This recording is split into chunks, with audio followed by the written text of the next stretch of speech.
I'm John Kitzmiller, and I'm a lucky guy. Welcome to the Redirect Podcast, where we explore what comes after career.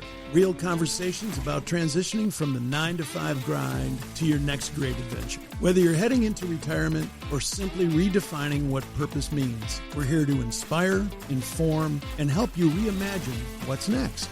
This isn't the end of the road. It's the start of something new.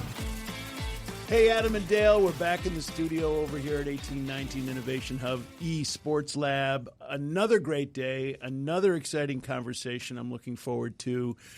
Before we get into it, though, I wanted to ask a question. We have a physician, a doctor on today, and I just made me think a little bit about our own personal experiences with the doctors that we've had in our lives thus far. So I want you to sort of think about the doctor that maybe you have now, or maybe the favorite doctor that you had at some point in your life, and just sort of talk about that relationship and what comes to mind. Wow, for me, let's face it. Doctors know a lot about you. The relationship is a really, really super close one. In addition to my doc and I having a professional relationship of doctor-patient, he's also my cycling partner. And so he knows a lot about me, both, from the professional side and the personal side. We've been together for 25 years, been through a lot. I mean, most of those big life challenges happens with your doc, if you think about it. So, and when I think about my doc, actually, I think, what do I love about the doc? And I love my doc because he's accessible. He's extremely thorough. He's in a concierge practice, so I get to see him really whenever I need to see him. And my doc also will stop by the house on his way home from work if I need him to look at something, or does he just walk want to have in a with a little conversation. bag? And not anymore. They walk in with their little phone. That's all they need is their phone, really.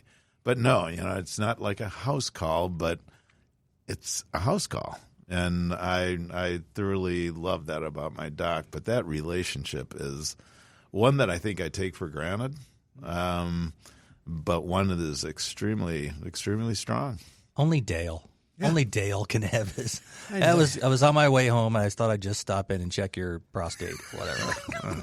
Yeah. I'm going to have to admit that. One could only wish. You're just prostate envy is what you are. That might pull. That's right. How about you, Adam?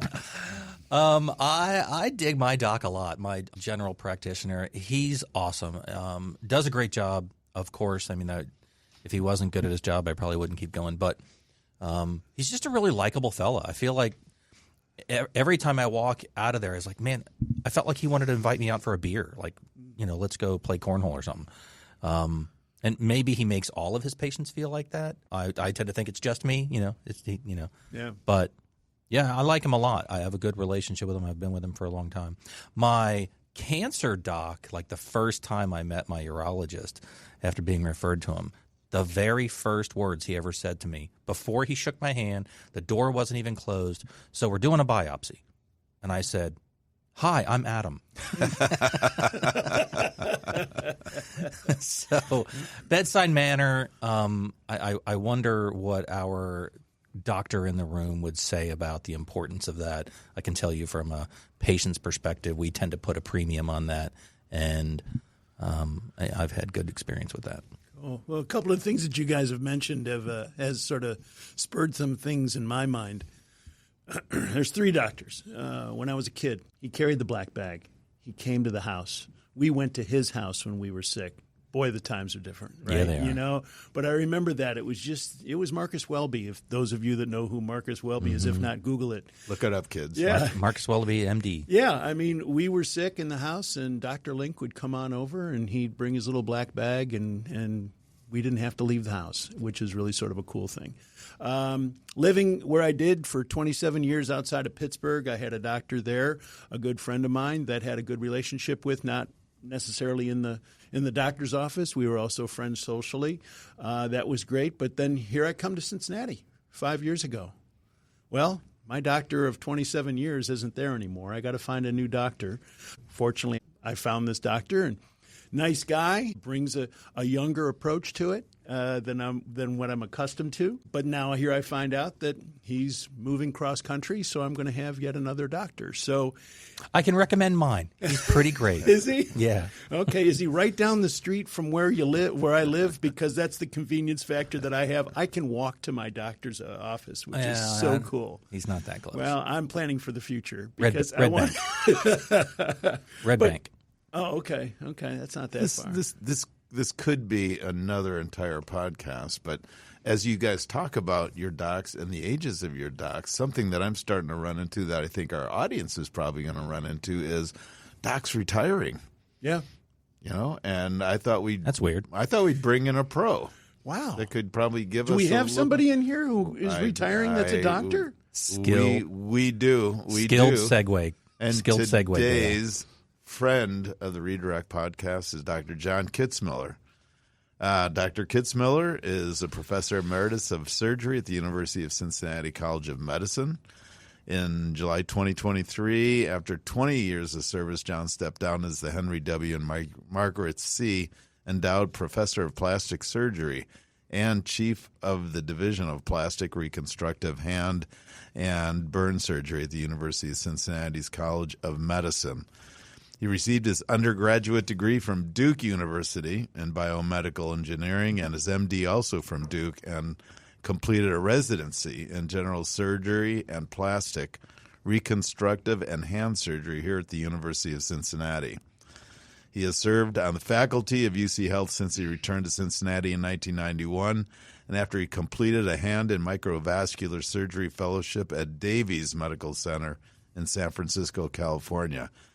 John has been married to Sally Wood for 5 years after losing his first wife, Sarah, to early onset Alzheimer's after almost 30 years of marriage.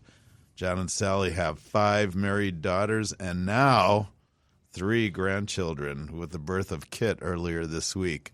John, it's great to have you here to talk about this relationship of doc and patient.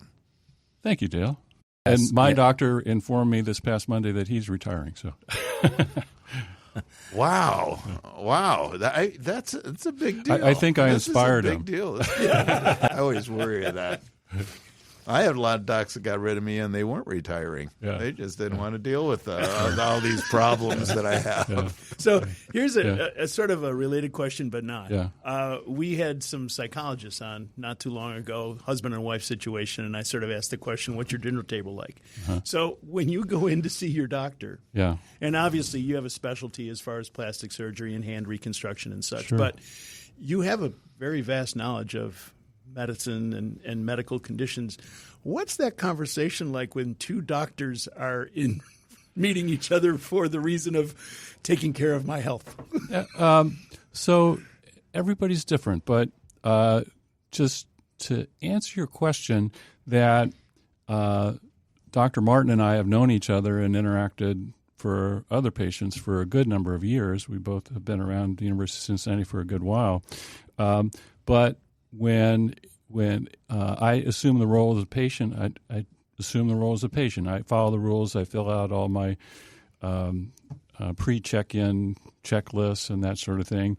And he starts very open-ended, and we just check in. How you doing? What's going on? What's new? And that there is some back and forth, and he shares where he is. So it's we're both present for each other, and it's focused on.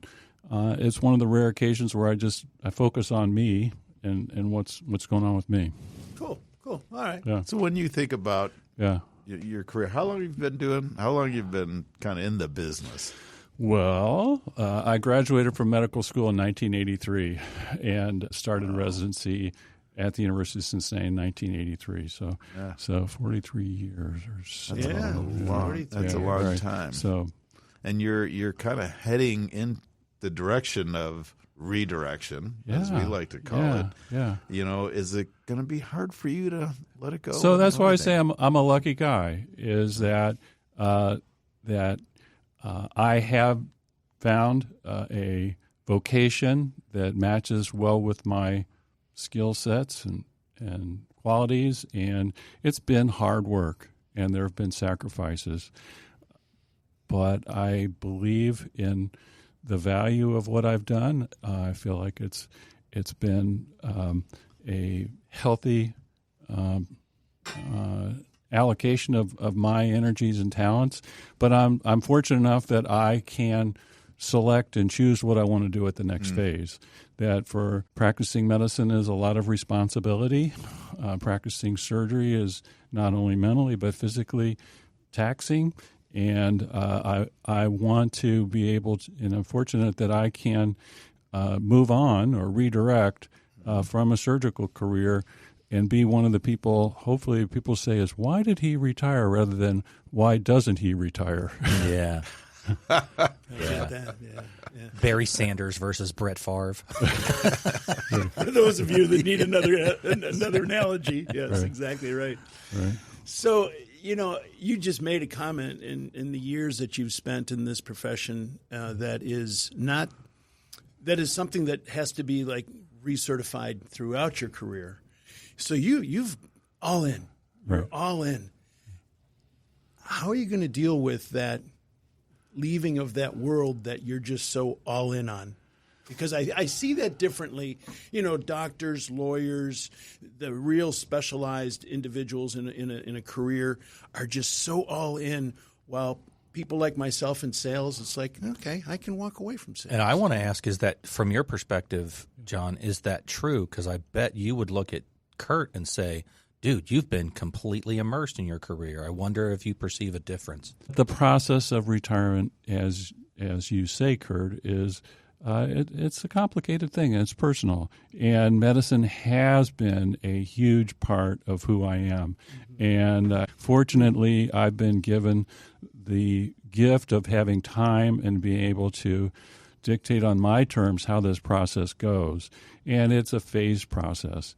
And there are things developing in my life that I'm excited about. And I met with my therapist just this last week, and we talked about things. Things are going very well right now, but the focus there has been being aware of what brings energy in your life.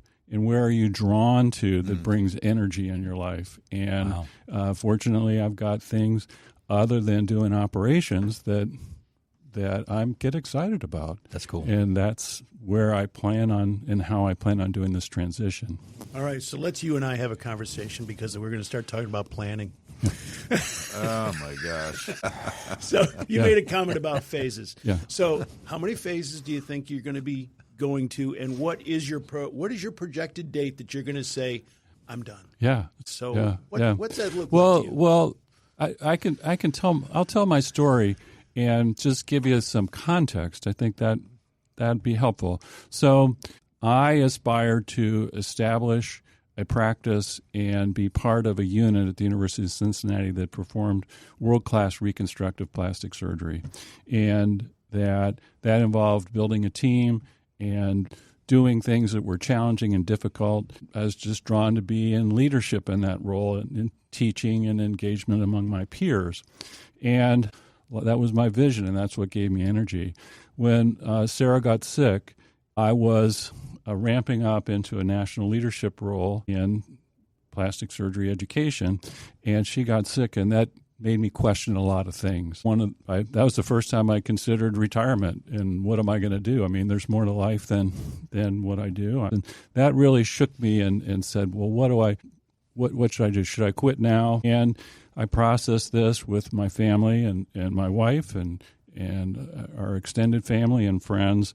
And fortunately, we were able to make adjustments. And I decided that I was best served by continuing to serve my role, but moderate my activities, but have a team that could help me be effective and continue to be a leader and a practitioner, but also be present for my wife and family. And that was about 2013, so that was about 13 years ago, when I first started asking the question, well, is it time to get out? The answer then was no. Sarah tragically passed in 2019. That was a grieving process, but actually being engaged in my career, and this is one thing that I learned about myself, that I couldn't fix my wife's brain, who was affected by Alzheimer's, but it gave me purpose and strength to be part of a healing process for others and be part of a community. And they reached up and embraced me, and we can talk about boundaries. And I tend to blur boundaries a little bit more than some physicians, and it sounds like that you three have had relationships with your physicians that there's some blurred boundaries between, is this my friend, is this my professional, and that's a sensitive issue. And I respect that, but being a doctor helped me, and being engaged in taking care of patients and helping them get better, it helped me manage the loss and grieving process with my wife. Yeah. But I was given the message there that life is short. That I'd gotten through that huge episode, and I felt really good about what I did, but I also had an opportunity to reflect on what I wanted to do outside of the practice of medicine.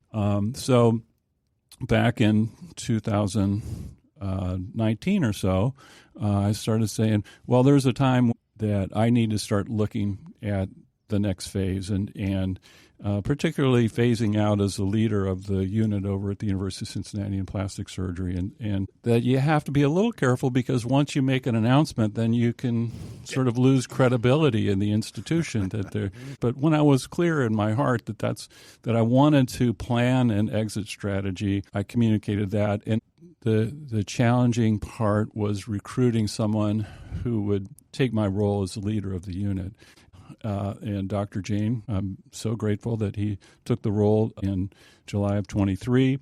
And he was very gracious and said, what would you like to do? So that was 2.5 years ago, and I geared back. I still have a clinical practice that is about half-time of what it was before, but it's giving me more breathing room to do things like this. Sally and I got married during COVID. Okay. And together we have 5 daughters, which is a little breathtaking. And there's a lot of things that we're excited about doing. So with Dr. Jane's help, I've been able to engineer this gradual glide path, reducing my clinical activity. And so that probably over the next year or so, I'll stop operating and then still look for ways to be engaged with the College of Medicine, the unit, for education, advocacy issues primarily after that. So, wow. Well, yeah. I want to say congratulations, because there was a thing that happened in your life with your wife, Sarah, that created the awareness. Right. And from that point forward, you've been progressively thinking about your descent. You know, I'm sort of analyzing, similar to an airplane. We're about to land, and here you got that notification up at 40,000 feet, and you are progressively coming down, and you've got a plan. Well done. Well done. So you mentioned that you had developed a relationship with a therapist. Yeah. Has the therapist been part of this process? Oh, yeah. Well, as part of developing as a surgeon, and I learned about this through various education programs for leadership in our specialty, that you learn about yourself. And one of the things I became aware of as a surgeon is you're coached to be the same, whether things are going good or bad, and not have ups and downs of emotion and connection, your coach. And that works pretty well in the operating room most of the time. But when you take that outside the operating room in a relationship, it doesn't necessarily work so well all the time. And Sarah and I got married, that we had a tremendous marriage and relationship that was 30 years long, and we loved each other intensely. There were issues in our first couple years of marriage, mainly related to boundaries of family and our family versus extended family. And Sarah introduced the idea of going to couples therapy for us, and that really helped us, having that third party. And I encourage that. I wasn't someone who grew up thinking about going to therapy or a psychiatrist, but I just saw the value of couples therapy for us, and it just helped. Then when I was going through Sarah's illness, and then the various issues of dealing with grief with my daughters and I, and then managing a new relationship with Sally and her family, and it was around the time of COVID, I started seeing a therapist myself because there was a lot of stuff going on. And that it was a very hard and complicated time. And so I started on a regular basis seeing a therapist, and I can tell you that really helped me. It really helped me. And Sally and I, when we got married, we had both been through great relationships, but we have seen the benefit of couples therapy. So I'm a big believer in mental health and therapy as being an asset. I think this would be a good time to take a quick break. If you're enjoying our show, we'd be incredibly grateful if you could take a moment to comment. And if you like what you're hearing, leave us a 5-star review. Your feedback not only makes our day, but helps other listeners discover our content. Your support through listening, sharing, following, and reviewing means the world to us and helps our podcast grow. Thanks so much for being part of the Redirect family. So let's get back to our conversation. This is truly, I think, a gift that you're going to get to bring forward for yourself. I mean, all that you have learned and how you're dealing with it. And I know in my own personal experience, every time I'm going for my annual physical, they're leading with a mental health survey. Yep. I mean, this is really, I think, really important for everybody to understand. And we've had young people come on our show that's talked about getting a therapist and helping to navigate the scaffolding of life that sometimes falls, out from underneath you. And the generation that we are, Dale, is that, our fathers, who are our models, right? Right. As you like to say all the time, rub some dirt in it and just move on, right? That's the way we were brought up. That's the way we were brought up. Yeah, it's the way you handle problems. Right. And so there's still a lot of that out there, me included, that, to your point, I did have a session where I worked with a psychologist for a moment of time.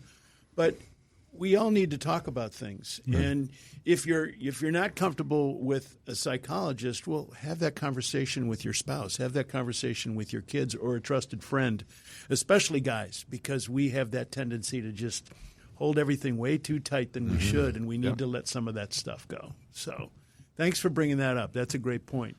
So now that you're continuing your glide path and your descent into full-time retirement, what kind of stuff are you plugging into? What's starting to captivate your time and your interest? So that one of the things that I have enjoyed with more ability to schedule my time is ability to focus on fitness, and I think it is a gift. And I really have cycling. I've been looking for things that Sally and I can do together, and cycling is one thing we enjoyed and have loved our time on the bikes and friends and traveling.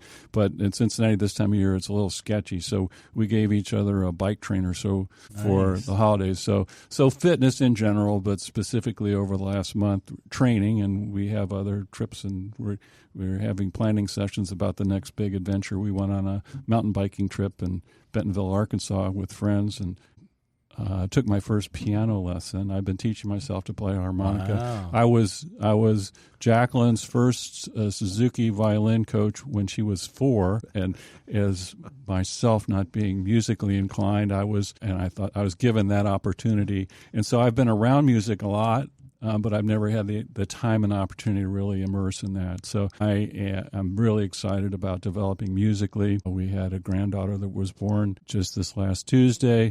We're going to Bon Air, and I signed up for a package of kiteboarding lessons there, and have had some experience doing that. And got a lot going on. Good for you. Yeah, great. Right. Kiteboarding seems like a big move. Yeah. Well, it's interesting. So during training in San Francisco, we lived close to Crissy Field, right underneath the Golden Gate Bridge.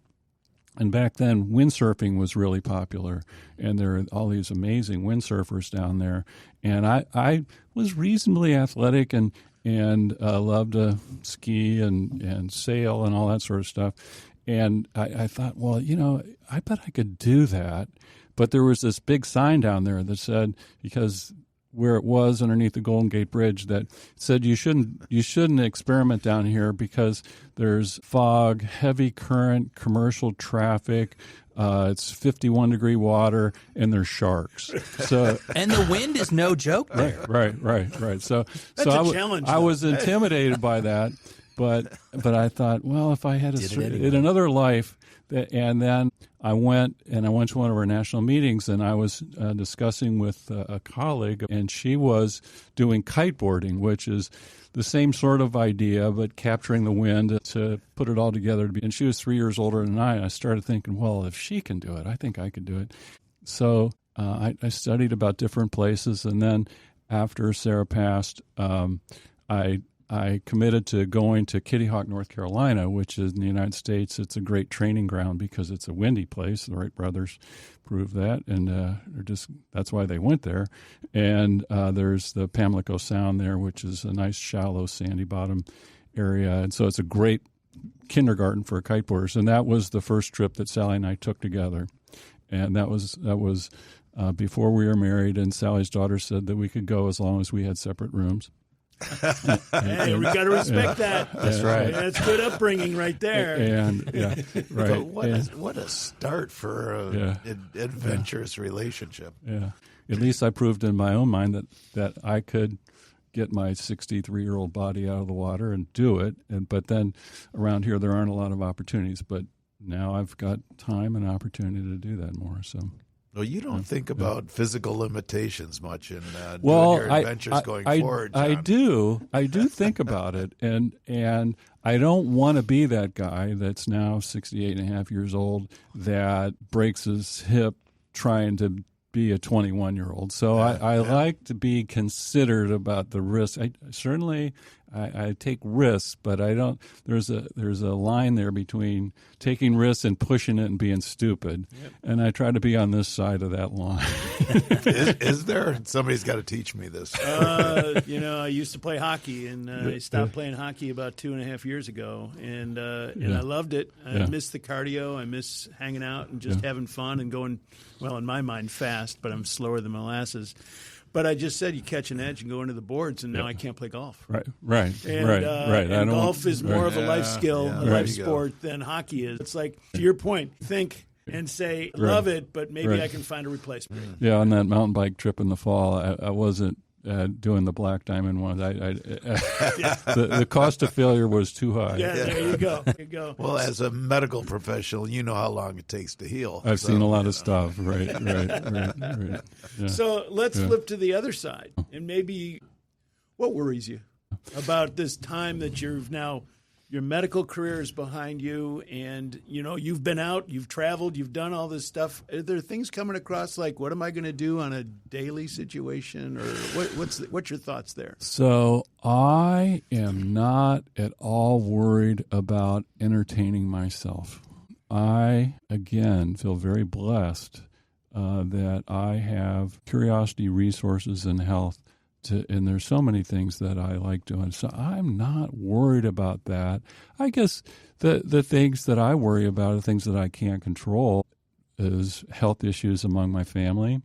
And that's going to happen. It's going to happen. But that's out there.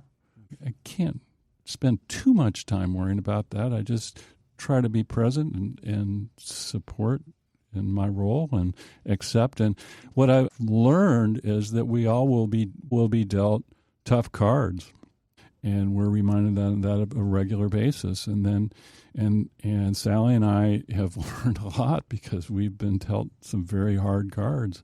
And then you just take a deep breath and you process it and surround yourself with your community and love and find your way through. That's good advice. You're gonna be home a little bit more, John. Yeah. I think. And it comes up with many of our guests. But, is that smooth as could be? You got that figured out? I think that's a really important issue. And Sally and I are learning about each other. And I have, since we got married, had my space over at the UC College of Medicine, and I've had my office where I can put my stuff, and it's been my stuff that no one messes with it. And when I moved into the house that she was living in, it's a lovely house, but it's hers. And now that I am transitioning, we have negotiated a space that I can have a, quote, cave, cave down in the basement where I can put my stuff. So I think there are our ground rules, and we'll continue to learn. But I am confident that Sally and I will work out this choreography, because between the different activities that I want to do, but it's going to be talking and communication. But I think she's excited about it. We'll have to ask her.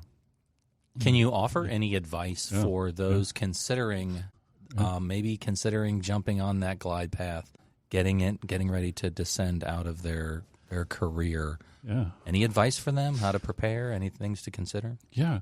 I would say be aware of yourself and what gives you energy, what you are excited about. And on the flip side of that, what sucks your energy, what is hard or onerous that you have to do. And I think that's my compass. I think that it has been very helpful for me to do this incrementally, and there are some circumstances where you can't do it that as incrementally. Sure. But I've had time to process this, so that's been great. But this awareness, what brings energy? What are you excited about? That is a very simple but a good way, I think, to go about it. Of late, I've had a couple of visits. I went to a chiropractor appointment, then I had a neuromuscular massage, and I found myself saying to both of those individuals to say, "Can you hit a reset button on me?" Where's the reboot button? Yeah. Exactly. Yeah. And, Yeah. we laugh at it. They laughed at it too, but there's a serious thing to it. I've been out of this for 2 years. It's in the middle of winter. I have been engaged in something that I'm very passionate about, which is the Redirect podcast and all the things associated with that behind the scenes. And I do find myself struggling with, I should pick up some hand weights, and I can sit downstairs and, do some curls and some presses, and I should just do some of these things. And I find it hard at times. Oh. Do you run into that? Absolutely. So I have learned that what helps me as far as fitness is having some social component to it. For example, when Sarah got sick, there was It's Working Out Studios, a golf fitness studio that Chris McAuliffe started. And it was a small group. There were between 5 and 12 people there. And they had sessions that were, to your point, close to our house. It was within walking distance of my house. And it had flexible, multiple meeting times. It had yoga as a component of it. But if I was left to my own devices to do strength training, yoga, stretching, I wouldn't have gotten as much out of it. But for me to be part of a small group that met on a regular basis, I could go there, turn my brain off. I did more. It was more fun. I saw more progress. And so I like that social component to it, the cycling component. I do it with friends and over the years, training for various races or events. So I hear you, Curt, and I know that I am better mentally, physically, just feel better if I move. And I think medicine is coming to appreciate that too. I mean, there's more and more data that shows that strength training and exercise helps the brain, it helps the heart, it helps the body. Doing it with a social component, because some of us, came out of a very kind of social atmosphere in our careers. And, the need to have relationships, the need to have community keeps coming back. And why not find what gives you energy and be able to find others that get the same energy? I have a lot of excuses not to do weight training. Right. Are you kidding me? I could think of a million of them. And it's like, you know what? If you want to be healthy, mentally, spiritually, physically, you got to go find how you do that. On this indoor bike trainer, that there is a software that they have indoor riding events, and there's various platforms for doing that. And I'll get on the bike, and they have these programmed workouts. The amount of mental stimulation and physical performance, and it's measurable. And I'm doing a group ride, a virtual group ride, versus if I'm my own. It's a different experience. So you're the red bike in the map, and you see a green bike ahead of you. I'm going to beat that person. Well, at least I'm going to hang. I'm going to hang there. Wait a second. Can you talk to that person? Yeah. Yeah, you can. Oh, you can. You can converse. So you can. Well, you can send texts or you can chirp. I'm coming for you, baby. Right. That's where we're heading. So, how about giving back? Yeah. Dale talks a lot about legacy pulled forward, and obviously you have some tremendous experiences. You've got a lot of things planned that you want to do, but where's the aspect that you're going to be giving of yourself to? So, great question. Certainly, I want to be present for my family, but to the broader community, that I have seen what I have done. My role that I accepted, embraced, was to provide world-class care for individuals in our community, regardless of the ability to pay. And fortunately, through UC Health and UC College of Medicine, we have had a network that is now under a lot of stress, but the ability to take people, if they're unhoused with difficult problems, and find out a way to take care of them. And I have seen that as being present for those in our community that are in need. That's been part of my day-to-day practice. That certainly I love the international global health issues that are going on. And I've had my partners have been very involved in that. And I try to focus on helping those in need in our community and I see value in doing that. I was co-chair of the Institutional Review Board at the University of Cincinnati for a number of years during my service, and that involves looking at research studies and decided if they're appropriately set up and ethical, and that's a lot of responsibility. And that took a lot of Sunday afternoons of reading for that. But I looked at that as my community service because that's important work. You don't necessarily get paid for it. And that is challenging for academic places going forward because you don't get paid for a lot of this stuff. But I saw that as my way. That was my role of giving back. I've got more breathing room now, and I see with my friends and family who have health issues that certainly I want to be present and help them. But it's an open question that I'll look for as I have more bandwidth, looking for ways. Advocacy is something that is for healthcare issues and national policies and state policies, as well as those that can affect education, are ongoing. And so some level of engagement and advocacy is something that I haven't had bandwidth before, but look to do that. Look for ways I can be involved in that.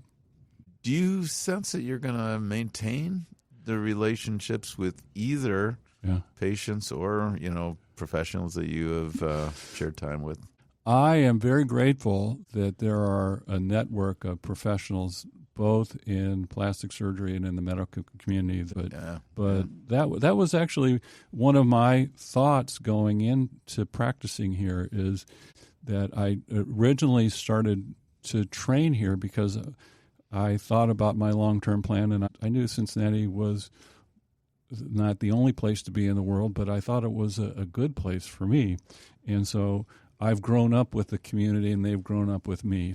And I was thinking of the residents that have trained at our program, that while I was chief, there are, I think, 5 that are still practicing in our group that came back after training or practicing there and live in the community. And so I really look forward to being in contact with them. As far as patients, and there are patients that I've been seeing for decades, literally, that I continue to see. So the question is, after I retire, I look forward, after I stop operating, to have an opportunity to say goodbye.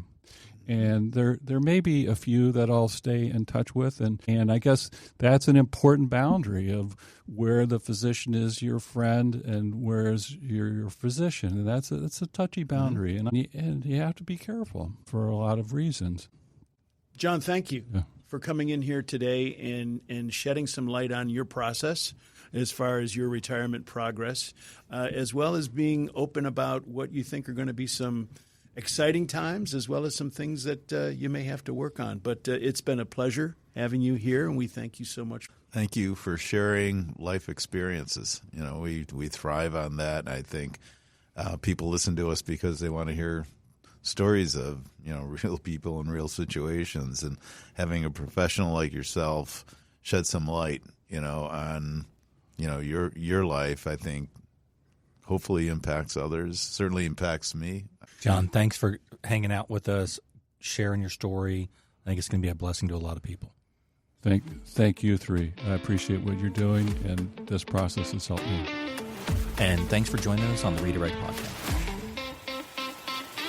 A big thanks to the University of Cincinnati's 1819 Innovation Hub for allowing us to use the eSports recording studio to record today's podcast. Catch up on all the Redirect Podcast episodes on Spotify and Apple Podcasts. To begin your redirect journey, head over to redirect-u.com. Want to connect with the Redirect team? Feel free to email us at info@redirect-u.com. Remember, there's purpose in your life, so find it and go do something about it. Hey, I've got one more comment. The Redirect Podcast is presented solely for educational and entertainment purposes. We engage in an open, honest conversations about personal growth, life transitions, and the lessons we've learned through our own experiences. While we speak as experts in our own lives, we are not licensed therapists, medical professionals, or certified coaches. The content shared on the Redirect Podcast is not intended to be a substitute for professional advice, diagnosis, or treatment. Always seek the guidance of qualified professionals for any physical, mental, or emotional concerns that you may have. We're grateful to share this space with you and hope that our stories inspire reflection and connection.